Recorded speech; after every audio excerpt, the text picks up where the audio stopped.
Inguna na ang Dios kung ato lang gitugyan sa Ginoo, hinumdumi nga siya mga igsoon ni tipo nato para nga sa panahon nga doon natay kahuyangon mga igsoon nga di nato makontrolar, di na nato ma-manage na ang Dios, ang mga kamot sa Ginoo taas.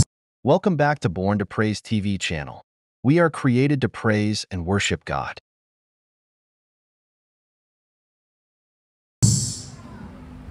O kanunay siyang muhatag kanimo mga igsoon, dadon kaniya sa dapit diin mahimo kang comforted mga igsoon. Hallelujah. No? So kung ang Dios mga igsoon, He knows our weaknesses, no? Ang Dios nakakita or nakahibalo sa ato ang mga kahinaan mga igsoon, sa atong mga kahuyangon. That's why mo ni hinungdan nganong ang Dios dili siyang masuko hangtod sa hangtod. Ang iyang kasuko mga igsoon unsa gani? Dili mulungtad ang iyang kasuko. Masuko man siya apan mawala ra dayon. Sama sa usa ka amahan ba nga ipampatiran na ning mga saging, ipampatiran na ning mga bongbong, nga kini atong bongbong igsoon nga baliran ni pisan nilahos na siya dito tungod siyang kalagot. Ha? Nagiusa gyud nagiusa ka amahan nga lagot kay sa siyang anak kay masira nag-order og parcel. Walay trabaho. Nga mangayo ra niya sig order parcel mo ra pud ato ang kauban diri ba. Nga walay kwarta sig order. No, di mo suko ana nga sige kag order niya katong baka 200 o 300 nga. Ug ikaw mo mabilin ikaw mo bayad kay alangan. Kinsa may lain mo bayad? Nga walay trabaho.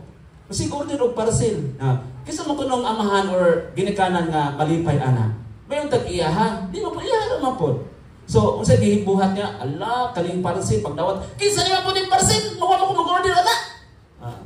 Lagot kayo siya, iyang yatak-yatakan ng parcel, nasa na, tungo siyang kalagot, wala na may tsura ang parcel sa bata. Nga, later on, nakarealize siya, tungod naman di ay tumayo, importante man po, para man di ay ito linggo ng wika. Nakarealize siya, mga igsoon. So, pag-realize niya, nahupay ang iyang kasuko. O gibayran niya ang rider. Doon ipabi ang rider.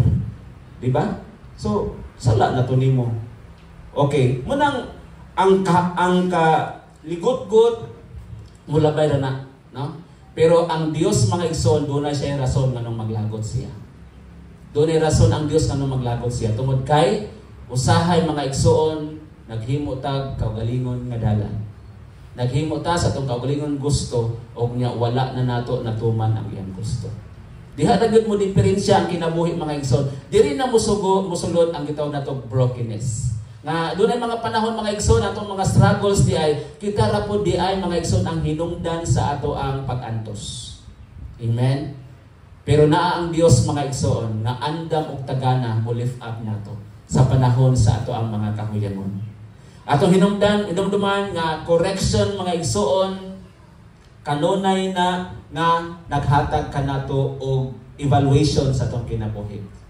Correction mga igsoon ang mga ginikanan nag-correct na siya sa ilang mga kabataan not to punish them. Ito na hinumduman nga ang mga ginikanan or ang mga magtutudlo or ang mga elder na itong mga guardian na itong mga igsoon, atong mga pastors mga igsoon, nag-correct, nagtudlo na sila dili sa pagsilot kanato. Kung dili atong mahibaluan mga igsoon nga gihatagan ta nila og avenue aron nga motubo ta sa ato ang pagpangalagad sa Dios. Motubo ta mo mature ta bilang anak mga igsoon. Hallelujah. Ikaduha, His anger does not last forever. Dili mulungtad ang iyahang kasuko. Kay di man mulungtad ang kasuko sa Dios mga igsoon, makita nato nga ang Dios namuhat paghihapon taliwala sa ato ang mga kalapasan. Gibuhi ra gyapon tas Ginoo mga igsoon. God may correct us when we go wrong. Tudloan ta sa Dios kung kita nasayop. Diba? Yun na ang pagkamaayos sa Ginoo. But ang disiplina sa Dios mga igsoon, discipline with love. Gikan na siyang gugma. Kay gusto ang Dios mga igsoon nga walay usa nato nga mawala. Wala ta gidungtan sa Ginoo. Wala naglagot ang Dios diri sa ato ang mga igsoon. Sama sa mga ginikanan na iyang istoryahan ang iyang mga anak, iyang gikasab-an ang iyang mga anak, mga igsoon, gibali-bali niya kasaba, no? Pero wala nagpasabot nga nasuko or na hate, na lahi man ang hate o angry, di ba? Kay kanang hate long lasting magin, I hate you. Dili na ko nimo, no? Pero wala nagpasabot nga sila ato ang gidungtan mga igsoon. Hallelujah. Ang importante lang, number 3, kaning gitawag nato nga He wants us to return to Him. Ganahan lang si Lord mga igsoon nga kita mo balik, no? Mobalik ta mga igsoon sa gugma sa Dios. Mobalik ta sa iyang pag-amuma. Kay dunay mga panahon mga igsoon nilayo na ta, no? Wala na ta nakafocus sa ato ang paghimaya sa Ginoo. Usahay nakasentro na ang ato ang mga kinabuhi sa ato karon nga mga sitwasyon. Right? Usahay nakasentro na ato mga hunahuna dito sa mga butang mga igsoon nga dili makatabang sa atong espirituhanong pagkinabuhi. Let us always make it balance. Ibalansin nato mga igsoon. Kay naa pa man ta nining unura. No? Wala nagpasabot nga dili na gyud ta anak kay espiritu tagalangit ko. Pinalani na yung gumagapil-apil anak kay tagalangit ko. No, wala nagpasabot anak. Gusto lang sa Dios na i-manage niya. Bilang katawhan sa Ginoo, dili ganahan si Lord mga igsoon nga doon na tayo palabihon. Ang gusto sa Ginoo nga manager biya ta, no? Manager ta sa atong kaugalingon, giun sa atong pag-manage sa atong time, giun sa atong pag-manage ang ato ang mga trabaho aron nga magpadayon kini hatod sa pagbalik sa Ginoo. Kay kung dili po ta magmatinud-anon sa atong trabaho, unsa pa may ato ang source of income? Di ba?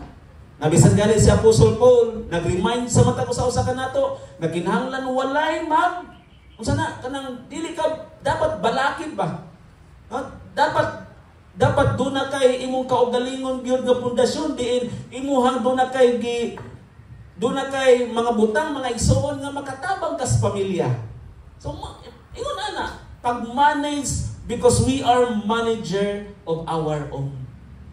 So ingon ani mga igsoon, dili kanang word na dili pabigat. Hallelujah. Na? So He wants us to return to Him. Ganahan si Lord nga mobalik ta niya aron nga ato ang ugpungon ang atong mga kaugalingon diha sa atong mga pagdayeg sa atong buhi nga Dios. Walay sama ang Ginoo mga igsoon sa iyang pagkamaayo sa atong makinabuhi. Ikatulo, God brings healing and peace. No? Ang Dios mga igsoon kung aduna nay mga gibati nato nga dili maayo, ang Ginoo mga igsoon andam siya sa pagtabang dinhi sa tuwa. Lantaw nato ang verse 18 hangtod sa verse 19 sa bersikulo. Unsay gisulti niya? Nasayran ko ang ilang pagkinabuhi. Apan ayuhon ko sila, tultulan o tabangan ko sila, lipayon ko ang nagbangutan.